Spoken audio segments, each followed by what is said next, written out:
Hey there. Subscribe to my channel. And also press this bell icon. So you নমস্কাৰ আজি মই এই ভিডিঅ'টোৰ জৰিয়তে সমাজ বিজ্ঞানৰ ইতিহাস পাঠটোৰ 2 নম্বৰ চেপ্টাৰ মহাত্মা গান্ধী আৰু ভাৰতৰ স্বাধীনতা সংগ্ৰাম এই চেপ্টাৰটোৰ প্ৰথমটো যেটো টপিক আছে মহাত্মা গান্ধীৰ উত্থান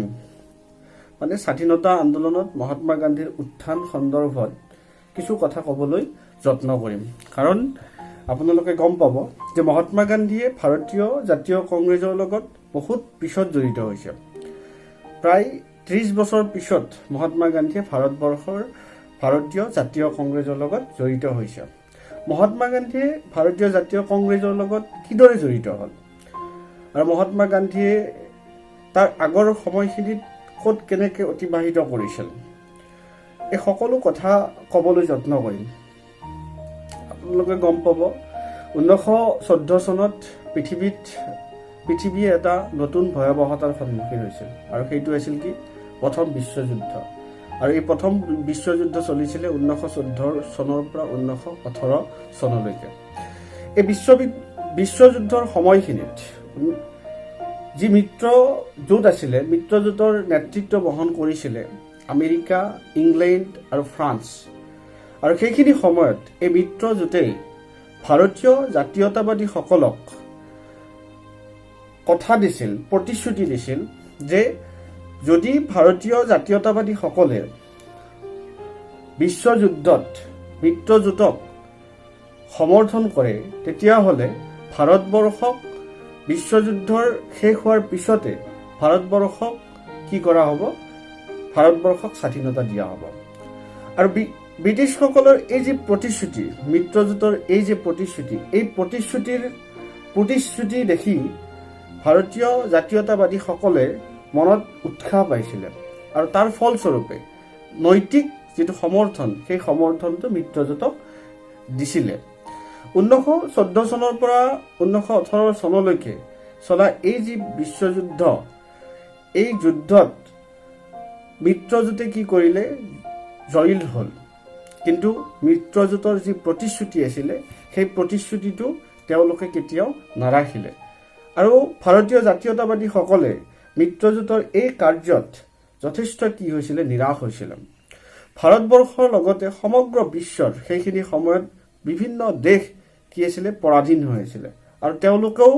বিশ্বৰ বিভিন্ন দেশৰ পৰাধীনকামী যিসকল দেশ আছিলে তেওঁলোকেও কি কৰিছিলে এই কাৰ্যত তেওঁলোকো হতাশাত ভুগিছিলে নিৰাশাত ভুগিছিলে আৰু সেইখিনি সময়তে 1917 চনত ৰাছিয়ান বিপ্লৱ কি হৈছিল ৰুছ বিপ্লৱ আৰম্ভ হৈছিল আৰু ৰুছ বিপ্লৱে এটা কথা শিকাইছিল যে সাধাৰণ মানুহৰ হাতত যে বহুত বেছি শক্তি থাকিব পাৰে ক্ষমতা থাকিব পাৰে এই কথাটো কি কৰিছিল শিকাইছিল আৰু ৰুছ বিপ্লৱক আদৰ্শ হিচাপে লৈ সেইখিনি সময়ত ভাৰতীয় জাতীয়তাবাদীসকলে যথেষ্ট কি পাইছিল উৎসাহ পাইছিল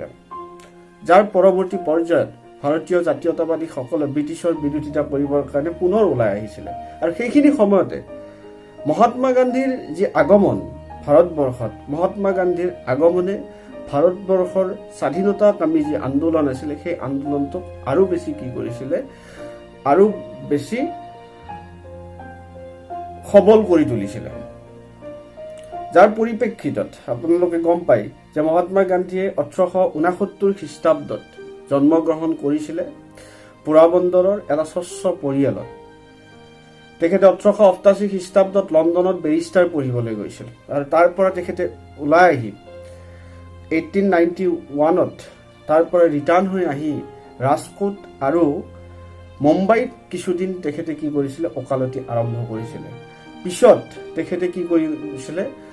দক্ষিণ আফ্ৰিকাৰ নাটাললৈকে তেখেতে কি কৰিছিলে ওকালতি কৰিবৰ কাৰণে গুচি গৈছিল আৰু দক্ষিণ আফ্ৰিকাত তেখেতে গৈ দেখিলে যে ইউৰোপিয়ানসকলে ভাৰতীয়সকলৰ ওপৰত যি অমানসিক অত্যাচাৰ শোষণ কৰি আহিছিল তেখেতে এই সকলো দেখি আচম্বিত হৈ গৈছিল আৰু তেওঁ মনতে এটা সংকল্প লৈছিল যে এই শোষণটোক কেনেকৈ নিয়ন্ত্ৰণ কৰিব পাৰি যাৰ কাৰণে তেখেতে 24 বছৰ বয়সতে তেখেতে কি কৰিছিলে আন্দোলন গঢ়ি তুলিছিলে আৰু তেখেতে সেই আন্দোলনটো গঢ়ি তুলিবৰ কাৰণে এটা নাটাল ইণ্ডিয়ান কংগ্ৰেছ নামৰ এটা ৰাজনৈতিক সংগঠন এটা গঢ়ি তুলিছিলে আৰু পিছলৈ ইণ্ডিয়ান অপিনিয়ন নামৰ এখন বাতৰি কাকতো গঢ়ি তুলিছিল যাতে ভাৰতীয়সকলৰ ৰাজনৈতিকভাৱে হওক সামাজিকভাৱে হওক কি কৰিব পাৰি শোষণ সামাজিকভাৱে কি কৰিব পাৰি সচেতন কৰি তুলিব পাৰি গান্ধীজীয়ে এই অন্যায় অবিচাৰৰ বিপক্ষে কৰা যি প্ৰতিবাদ সেই প্ৰতিবাদত তেখেতে অহিংসক অস্ত্ৰ হিচাপে কি কৰিছিলে গ্ৰহণ কৰিছিলে আৰু সেইখিনি সময়ত সন্মান লাঘৱকাৰী যিবোৰ আইন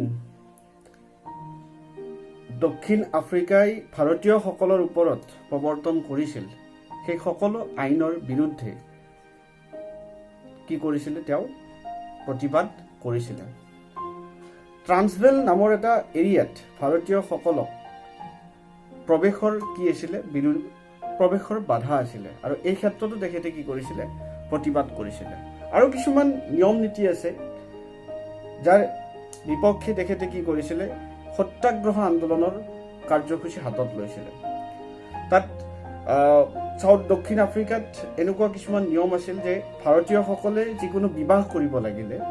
পঞ্জীয়ন কৰাটো কি আছিলে নিশ্চিত আছিলে আৰু তেওঁলোকে বিবাহ কৰিব লাগিলে তেওঁলোকে কি কৰিব লাগে খ্ৰীষ্টিয়ান যি ৰীতি নীতি আছে সেই ৰীতি নীতিৰ আধাৰত কি কৰিব লাগে তেওঁলোকে বিবাহ কাৰ্য সম্পাদন কৰিব লাগে বিৰুদ্ধে তেখেতে সত্যাগ্ৰহ আন্দোলন গঢ়ি তুলিছিলে আৰু এই আন্দোলনৰ কাৰণে মহাত্মা গান্ধী প্ৰায় 9 মাহ কাৰাবাসত থাকিব লগা হৈছিলে পিছত ইণ্ডিয়ান ৰিলিফ এক্টৰ জৰিয়তে মহাত্মা গান্ধীক কি কৰা হৈছিলে জেলৰ পৰা উলিয়াই অনা হৈছিলে ইতিমধ্যে মহাত্মা গান্ধীয়ে দক্ষিণ আফ্ৰিকাত কৰা যি সংগ্ৰাম সেই সংগ্ৰামৰ ফলস্বৰূপে এজন অভিজ্ঞ আন্দোলনকাৰী হিচাপে নিজকে স্বীকৃতি লাভ কৰিছিলে আৰু 1915 চনত যেতিয়া মহাত্মা গান্ধীয়ে সাউথ আফ্ৰিকাৰ পৰা ভাৰতবৰ্ষলৈ উভতি আহে আৰু ভাৰতবৰ্ষত গঢ়ি উঠা যি কিছুমান শোষণ সেই শোষণৰ বিৰুদ্ধে তেওঁ কি কৰে মাত মাতিবলৈ আৰম্ভ কৰে 1917 চনত যি Champaran movement খেৰা movement Ahmedabad movement এই মুভমেণ্টসকলত কৃষকসকলৰ প্ৰতি থকা যি শোষণ শ্ৰমিকসকলৰ যি শোষণ মিলৰ কৰ্মচাৰীসকলৰ যি শোষণ ইয়াৰ বিৰুদ্ধে তেখেতে কি কৰিছিলে তীব্ৰ প্ৰতিবাদ কৰিছিলে আৰু এই প্ৰতিবাদ কৰি ইতিমধ্যে ভাৰতীয় জনমানসত তেখেতে এটা সমৰ্থন আদায় কৰিবৰ কাৰণে সক্ষম হৈছিল আৰু মহাত্মা গান্ধীৰ এই আগমনে ভাৰতবৰ্ষৰ যি জাতীয়তাবাদীসকল আছিল সেই ভাৰতৰ জাতীয়তাবাদীসকলকো কিছু পৰিমাণে কি কৰিছিলে বহু পৰিমাণে কি কৰিছিলে শক্তিশালী কৰি গঢ়ি তুলিছিলে আৰু মহাত্মা গান্ধীৰ এই যি 1914 চনৰ পৰা 1918 চনলৈকে যি প্ৰথম বিশ্বযুদ্ধ আছিলে এই বিশ্বযুদ্ধক মহাত্মা গান্ধীও প্ৰথমে নৈতিক সমৰ্থন দিছিলে কাৰণ এই কাৰণে দিছিলে ভাৰতবৰ্ষৰ স্বাধীনতাৰ কথাটো তাৰ লগত জড়িত আছিলে যাৰ কাৰণে ভাৰতীয় জাতীয়তাবাদীসকলৰ ভাৰতীয় আৰ্মিসকলকো তাৰ লগত সৈনিকসকলকো কি কৰিছিলে মিত্ৰজোঁটৰ হৈ যুঁজিবৰ কাৰণে কৈছিলে কিন্তু এই যি মিত্ৰজোঁট জয়ী হোৱাৰ পিছত তেওঁলোকৰ যি অনিচ্ছা প্ৰকাশ কৰিলে আৰু 1914 চনৰ পৰা 14 পৰা 18 চনলৈ যি আন্দোলন চলিলে তাৰ ফলত ভাৰতবৰ্ষৰ সমাজ ব্যৱস্থাটো খুব দুৰ্বল হৈ পৰিছিলে আৰ্থিকভাৱে খুব দুৰ্বল হৈ পৰিছিলে বিভিন্ন উদ্যোগে নিজৰ উদ্যোগৰ যি কৰ্ম আছিলে সেইবোৰ হেৰাই পেলাইছিলে শ্ৰমিকসকলে নিজৰ কৰ্ম হেৰাই পেলাইছিলে মানুহৰ মাজত দুৰ্ভিক্ষই দেখা দিছিলে আৰু মহাত্মা গান্ধীও লাহে লাহে এইবোৰৰ প্ৰতি অনীহা প্ৰকাশ কৰিছিলে আৰু ব্ৰিটিছৰ প্ৰতি কি কৰিছিলে এটা বিৰোধিতা মনোভাৱ জাগি উঠিছিলে যাৰ কাৰণে 1919 চনত চলা কেইবাটাও কাৰ্যই বিভিন্ন কাৰ্য জালিয়ানৱালাবাগৰ হত্যাকাণ্ডই হওক এনেকুৱা বিভিন্ন ধৰণৰ কাৰ্যই মহাত্মা গান্ধীক হতাশ কৰি তুলিছিলে যাৰ ফলত মহাত্মা গান্ধী পিছলৈ তীব্ৰ আন্দোলন গঢ়ি তুলিবৰ কাৰণে সক্ষম হৈছিল। ইয়াৰ পৰৱৰ্তী পৰ্যায়ত মই মহাত্মা গান্ধীৰ নেতৃত্বত চলা যি অহিংস আন্দোলন, যি দাণ্ডী যাত্ৰা, ভাৰত ত্যাগ আন্দোলন, এইবোৰৰ কথা কিছু ক'বলৈ যত্ন কৰিম। আজি এই ভিডিঅ'টো যিহেতু আমাৰ মহাত্মা গান্ধীৰ আৰু প্ৰথম বিশ্বযুদ্ধ আমাক বহুত বেছি ডিপ জ্ঞানটো দৰকাৰ নহয়, সেইকাৰণে মই বহুত বেছি তাৰ বিৱৰণটো দিয়া নাই। পৰৱৰ্তী পৰ্যায়ত মই মহাত্মা গান্ধীৰ ওপৰত, মহাত্মা গান্ধীৰ গোটেই জীৱনটো আৰু মহাত্মা গান্ধীৰ কৰ্মজীৱন, মহাত্মা গান্ধীৰ সংগ্ৰামী জীৱনৰ ওপৰত মই এক্সট্ৰাকৈ এটা ভিডিঅ' বনাম। এই ভিডিঅ'টোত যদি কাৰোবাৰ কিবা আখোজা থাকে তেতিয়াহ'লে তেওঁলোকে জনাব পাৰে মোক। ধন্যবাদ।